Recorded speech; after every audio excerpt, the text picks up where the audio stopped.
Oke, kali ini kita akan membahas tema tentang manusia dan peradaban. Bagaimana pengertian dari peradaban? Pengertian peradaban menurut beberapa ahli, yang pertama menurut Huntington tahun 2001 menyatakan bahwa peradaban merupakan pengelompokan kelas sosial tertinggi pada masyarakat dan tingkat kebudayaan yang menunjukkan identitas dari kelompok masyarakat tersebut, sehingga hal ini nanti dapat digunakan untuk membedakan antara kelompok manusia dengan kelompok yang lain. Sedangkan menurut Damono 2001, peradaban ini diartikan sebagai adab yang bermakna akhlak atau kesopanan dan kehalusan budi pekerti. Sedangkan menurut Fairchild tahun 1980, peradaban berarti perkembangan kebudayaan yang telah mencapai tingkat tertentu yang diperoleh oleh manusia pendukungnya. Sedangkan menurut Kuncoro Ningrat 1990, peradaban ini digunakan untuk menyebut bagian dan unsur kebudayaan yang halus, maju, dan indah. Hal ini dapat dilihat dari hasil kesenian, ilmu pengetahuan, kebudayaan yang mempunyai sistem teknologi, serta masyarakat kota yang maju dan kompleks. Sedangkan peradaban sendiri berasal dari istilah civilization dalam bahasa Inggris, yang mana istilah ini digunakan untuk merujuk pada tahap dan kebudayaan masyarakat tertentu. Sehingga peradaban dapat diartikan sebagai tingkat perkembangan atau evolusi kebudayaan yang telah mencapai tingkat tertinggi, tercermin dalam tingkat intelektual, estetika, teknologi, spiritual, dan lain-lainnya pada masyarakat.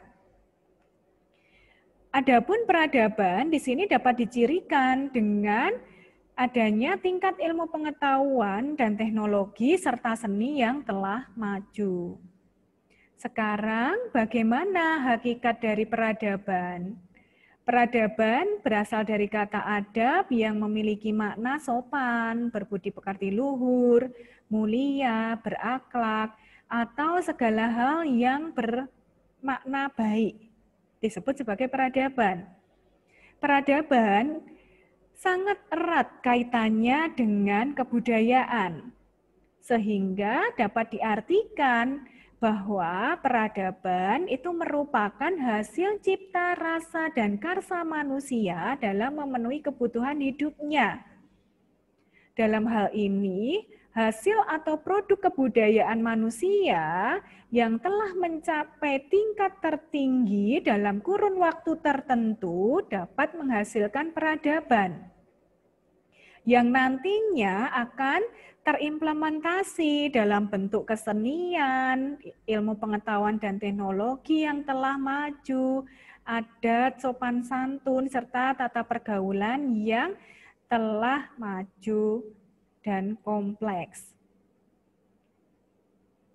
Kebudayaan dapat dihasilkan oleh seluruh manusia. Atau dengan kata lain, setiap manusia pasti memiliki kebudayaan. Akan tetapi tidak semua manusia itu bisa menghasilkan peradaban.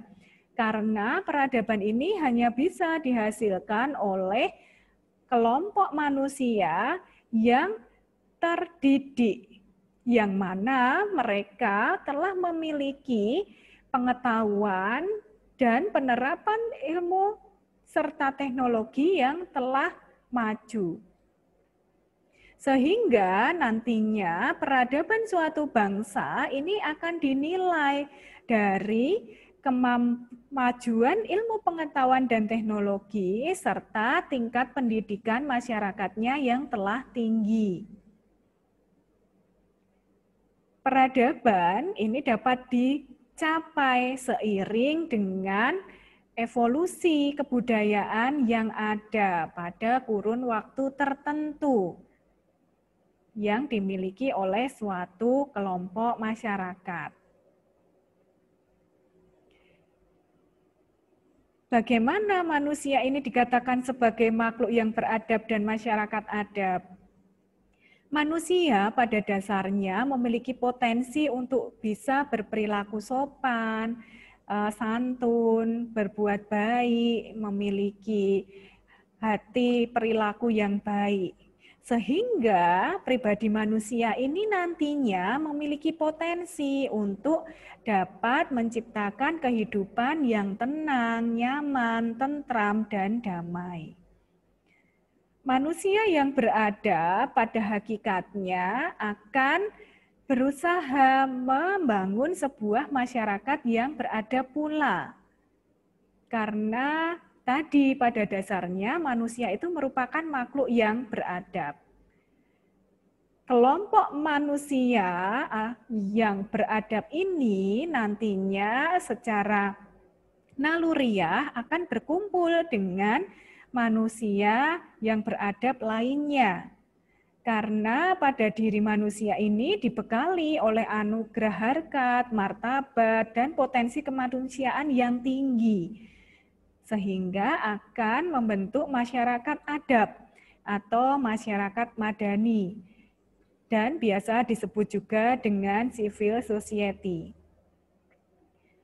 Manusia sebagai makhluk yang beradab merupakan manusia yang mampu menjalankan peran sebagai makhluk monopluralis yang baik. Makhluk monopluralis yang baik itu merupakan makhluk yang dapat membangun keseimbangan antara kepentingan individu dan sosial. Sehingga adanya keseimbangan antara kepentingan pribadi dan umum ini merupakan kehidupan yang ideal bagi makhluk yang beradab tadi. Masyarakat adab atau disebut juga dengan masyarakat sipil atau civil society atau masyarakat madani pada hakikatnya akan membentuk kehidupan masyarakat yang teratur.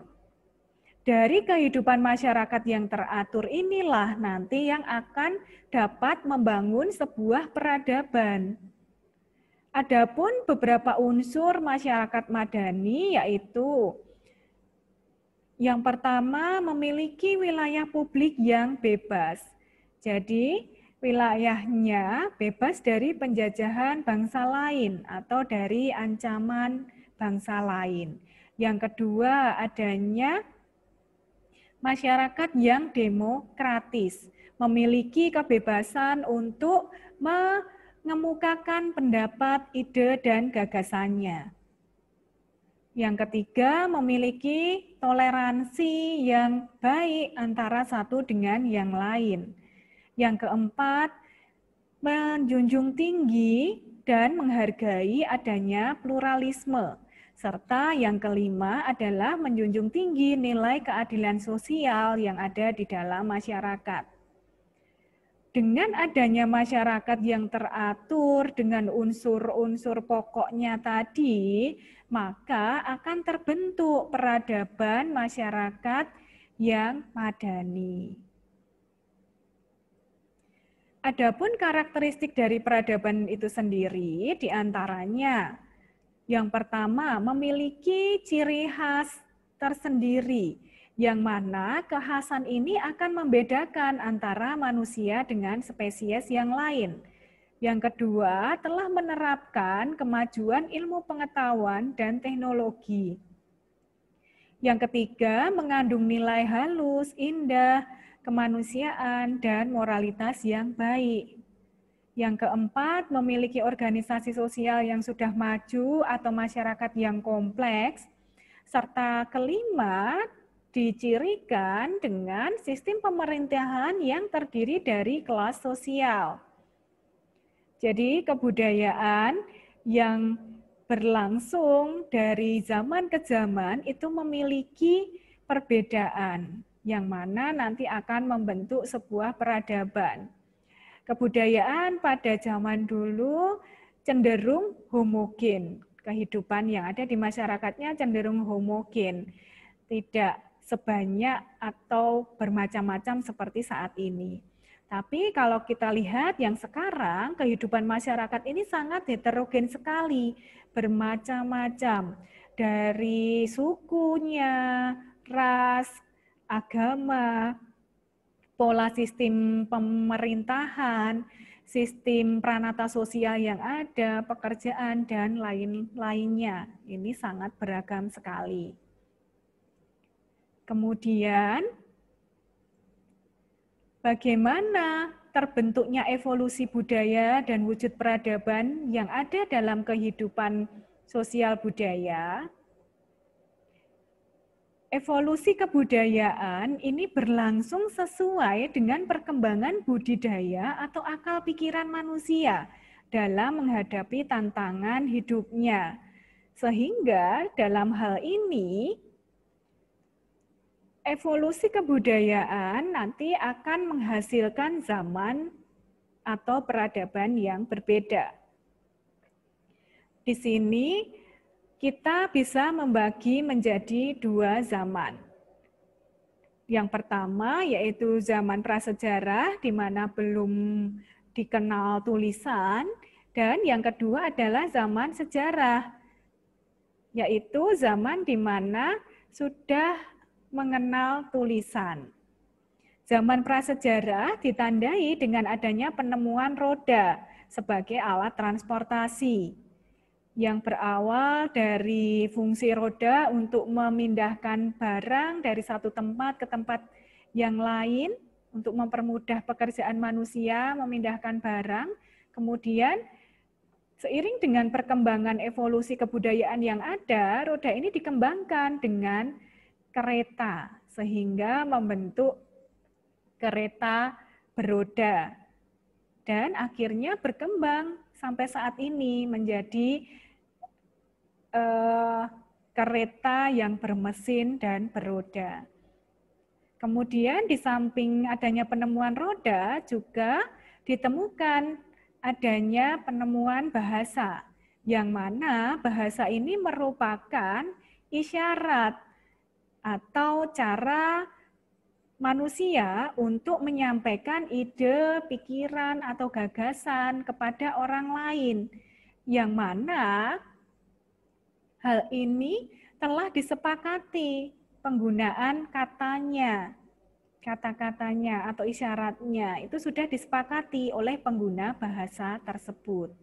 Sehingga antara manusia satu dengan yang lain dapat menyampaikan ide dengan baik dan dapat diterima oleh yang lain pula dengan baik. Zaman prasejarah ini bisa dianalisis dari adanya penggunaan teknologi yang ada serta kondisi sosial ekonomi yang ada pada masyarakatnya. Adapun penerapan teknologi yang digunakan dibagi menjadi tiga, yaitu zaman batu tua atau paleolitikum, zaman batu tengah atau madya atau mesolitikum, dan zaman batu baru atau neolitikum. Sedangkan pembagian berdasarkan tingkat sosial ekonomi atau sistem mata pencaharian yang ada di dalam masyarakat itu dibagi menjadi tiga pula, yaitu ada zaman berburu dan mengumpulkan makanan pada zaman paleolitikum, kemudian zaman bercocok tanam yang terjadi pada zaman mesolitikum dan neolitikum, serta zaman kemahiran teknik atau perundagian. Di sini merupakan zaman di mana dimulainya teknologi sederhana pada manusia. Mungkin kita mengenal dengan hasilnya yang berupa nekara seperti itu. Kemudian bagaimana evolusi kebudayaan pada zaman sejarah? Di sini menurut R. Sukmono tahun 1973, zaman sejarah ini dibagi menjadi 4 zaman. Yang pertama, zaman prasejarah. Mulai dari awal mula adanya manusia sampai abad ke-5 Masehi. Dilanjutkan zaman purba, yaitu adanya pengaruh Hindia pada 1 Masehi sampai runtuhnya Majapahit pada 1500 Masehi.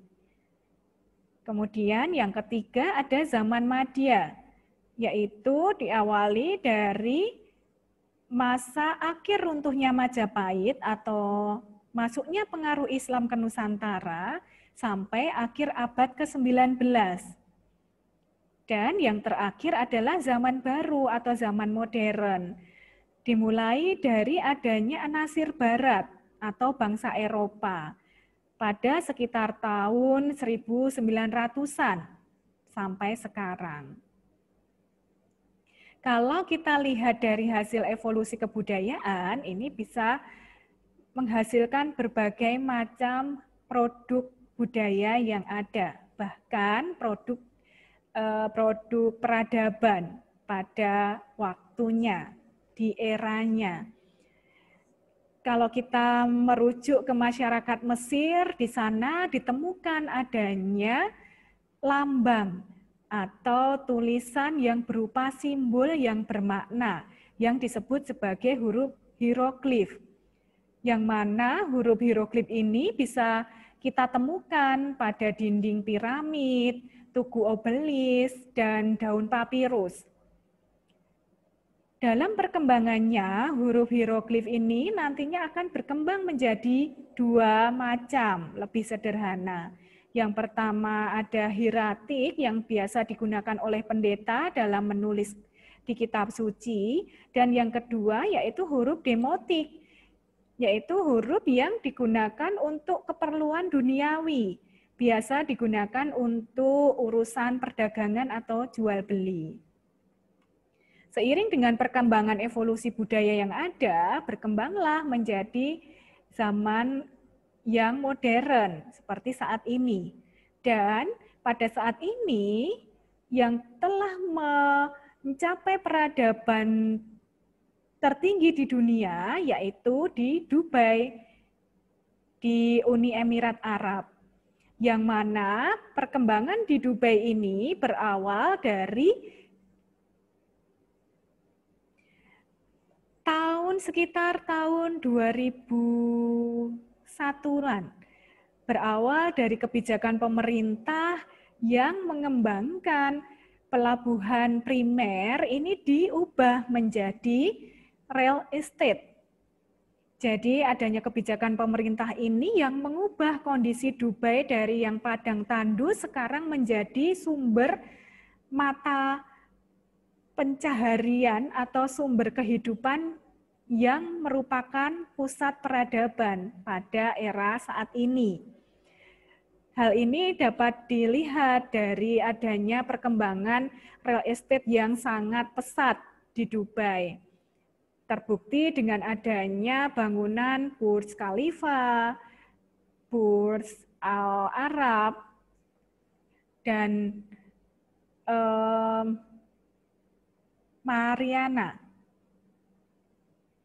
Dengan adanya perkembangan yang pesat ini, sekarang Dubai lah yang menjadi pusat peradaban dunia.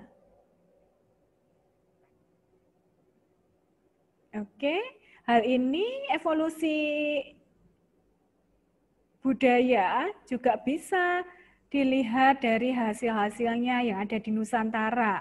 Sebagai contohnya pada hasil pertanian, masyarakat sudah mulai menggunakan teknologi yang modern dalam memanen hasil padi. Yang awalnya hanya dengan sabit, sekarang dengan mesin, sehingga pekerjaannya lebih efektif dan efisien hasilnya. Kemudian pada lifestyle atau gaya model berpakaian atau gaya berpakaian, itu juga sudah banyak bergeser. Dari yang awalnya menggunakan baju tradisional daerah masing-masing, berkembang di tahun 1900-an menjadi baju yang beraneka ragam modelnya. Wanita sudah tidak menggunakan jarik lagi, tapi sudah menggunakan rok, ada yang menggunakan celana, dan lain sebagainya. Model baju juga bermacam-macam, dari dress, blus, dan lain-lain. Dan pada saat ini, semakin berkembang lagi eranya. Model berbusananya banyak yang merujuk ke Korea atau mungkin Timur Tengah, seperti itu. Kemudian, bagaimana wujud peradaban pada tatanan sosial di masyarakat? Evolusi budaya tidak hanya berpengaruh pada satu dua hal saja, akan tetapi juga berpengaruh terhadap pranata sosial yang ada. Jadi, wujud peradaban yang berupa pranata sosial di masyarakat diantaranya adanya moral yang merupakan nilai-nilai yang dipegang teguh oleh masyarakatnya terkait dengan moral kesusilaan. Yang kedua adanya norma, yaitu aturan, ukuran atau pedoman tentang benar dan salah serta baik dan buruk yang dijadikan pedoman oleh masyarakat. Yang ketiga berupa etika. Etika merupakan nilai dan norma moral baik buruk. Dan etika ini nantinya digunakan sebagai pegangan atau aturan dalam bertingkah laku oleh manusia atau masyarakat. Yang terakhir yaitu estetika. Estetika di sini terkait dengan segala hal tentang keindahan yang menyangkut tentang kesatuan, keselarasan, dan kebalikan. Adapun evolusi kebudayaan di sini akan menghasilkan perubahan. Dan evolusi kebudayaan ini tidak bisa dipisahkan dari kehidupan manusia, sehingga adanya perubahan peradaban ini juga tidak bisa dipisahkan dari kehidupan manusia. Sehingga oleh Arnold itu dikenal sebagai teori challenge and response. Manusia akan merespon tantangan yang ada di lingkungannya untuk mempertahankan kehidupannya. Dan menurut Alvin Toffler tahun 1981, dinamika peradaban global ini dibagi menjadi 3 gelombang. Yang mana gelombang 1 ini merupakan masa masyarakat agraris atau masa di mana masyarakat itu mulai bercocok tanam. Dia mulai mengolah tanahnya, mulai kehidupan pertanian di sini. Di mana tenaga utamanya masih mengandalkan energi biologis yang ada, yaitu penggunaan otot manusia dan hewan sebagai tenaga atau sumber energi utamanya. Kehidupan mereka pun masih berkoloni, berkelompok antara satu dengan yang lain. Dan mobilitas serta informasi yang ada di masyarakat ini masih berjalan dengan lamban, karena informasi ini disebarkan melalui mouth to mouth atau face to face kayak gitu. Jadi ketemu satu orang nanti disampaikan informasinya kayak gitu. Jadi dari satu ke yang lainnya. Dan masa ini juga masih berlaku homo homini lupus. Jadi hukum rimba itu ya masih berlaku di sini. Yang kuat ya nanti yang menang. Sehingga pada masa ini disebut sebagai masa kesengsaraan manusia.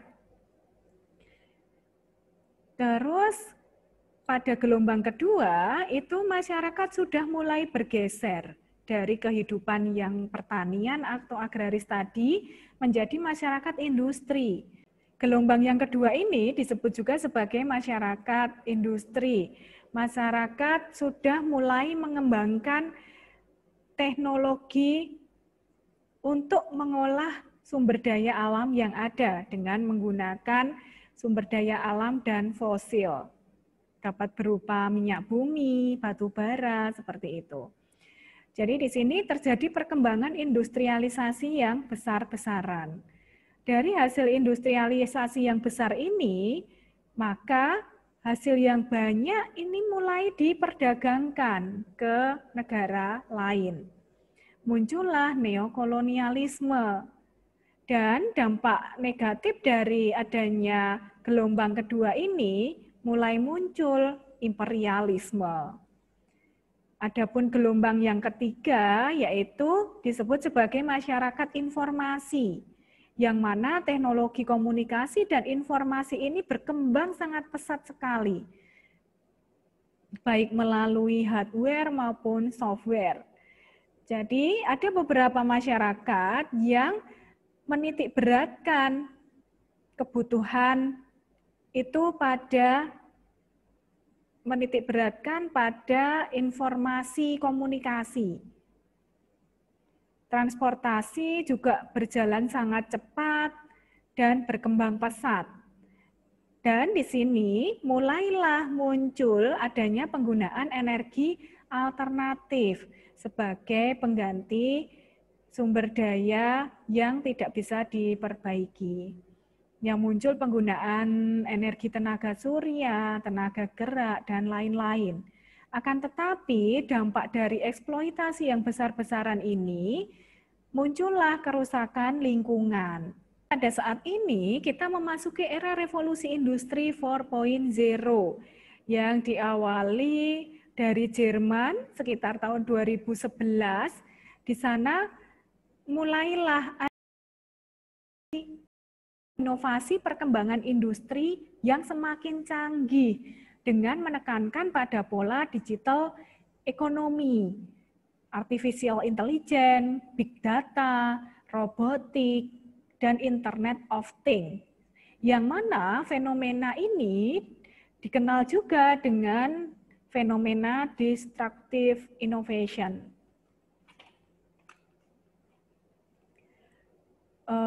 Kemudian bagaimana arah perubahan dari evolusi kebudayaan itu? Ada beberapa arah perubahannya. Jadi dari lokal menjadi nasional, modern, global, kemudian universal. Lokal ini sifatnya masih terisolir, masih tradisional dan pola berpikirnya cenderung sempit dan terkadang masih irasional. Kemudian berkembang menjadi nasional. Di sini mulai ada pemikiran tentang kenegaraan, ideologi, nasionalis, dan kebangsaan. Kemudian berkembang menjadi era modern, di mana orang mulai berpikir ilmiah dan terbuka terhadap perubahan. Orang juga sudah mulai berpikir rasional dalam segala hal. Dari era modern berkembang menjadi era global, di mana pada era globalisasi ini terjadi interaksi antar bangsa yang tanpa batas, menghargai adanya perbedaan atau pluralisme, akan tetapi mulai muncul rasa nasionalisme. Kemudian sampailah pada fase universal. Pada era universal ini terjadi integrasi antar perbedaan. Jadi perbedaan yang ada itu terintegrasi dalam satu umat. Baik itu perbedaan ideologi, budaya, agama, kepercayaan, dan lain sebagainya. Terintegrasi menjadi satu, sehingga muncullah budaya satu umat. Globalisasi ini merupakan hal yang tidak bisa terpisahkan dari manusia. Globalisasi merupakan fenomena perubahan peradaban yang berdampak komunal. Di sini menurut Anthony Giddens tahun 1998 dalam bukunya The Third Way, The Renewal of Social of Democracy, memaparkan bahwa globalisasi dapat digambarkan seperti dunia yang tak terkendali. Jadi globalisasi ini sangat erat hubungannya dengan just not modernitas. di mana antara globalisasi dan resikonya itu memiliki hubungan yang sangat dekat. Secara garis besar, globalisasi ini nantinya akan membawa benturan peradaban antara negara barat dan timur, yang mana peradaban barat itu Amerika dan timur itu budaya Cina dan India. Terjadi benturan peradaban di sana. Dari benturan peradaban yang ada, nanti akan mengaruhi kondisi dunia secara global atau komunal, jadi menyeluruh. Masalah peradaban ini nanti muncul karena adanya gagasan, perilaku, dan hasil karya manusia yang masih terbelakang atau tidak sesuai dengan harkat kemanusiawian yang tinggi, sehingga akan muncul kebiadaban. Dampak globalisasi yang bersifat makro nantinya akan mempengaruhi ideologi yang ada, sehingga muncullah paham liberalisme dan paham sosialisme. Apa yang menjadi jalan tengah atau yang dianggap sebagai solusi dari permasalahan kedua paham ini? Adanya civil society atau masyarakat madani. Jadi, civil society atau masyarakat madani ini ditengarai menjadi jalan tengah dari adanya paham liberalisme dan sosialisme. Kemudian benturan peradaban yang bersifat mikro, yaitu mempengaruhi kebudayaan yang ada. Jadi adanya perubahan kebudayaan yang bersifat global. Contohnya ya dengan adanya perilaku hedonisme, konsumerisme, adanya pembunuhan, mutilasi, korupsi, porno aksi, dan lain sebagainya. Di sini globalisasi itu merupakan hal yang tidak bisa kita pungkiri dan terjadi dalam kehidupan manusia. Globalisasi membawa dampak positif maupun negatif dalam kehidupan manusia. Adapun dampak positif dari globalisasi diantaranya kehidupan masyarakat menjadi lebih praktis, lebih efektif karena dimudahkan dengan adanya teknologi dalam memenuhi kebutuhan hidupnya. Kesejahteraan juga lebih terjamin dengan adanya lapangan pekerjaan yang lebih banyak dan luas. Kemudian di samping itu juga adanya kemajuan teknologi dan ilmu yang semakin pesat. Semakin menguatnya ideologi liberalisme di negara berkembang yang ditandai dengan adanya ide kebebasan dan demokrasi. Kemudian adanya perubahan pola pikir masyarakat yang semula irasional menjadi rasional. Jadi di sini globalisasi ini dapat dilihat sebagai peluang maupun sebagai ancaman bagi masyarakat. Selamat belajar.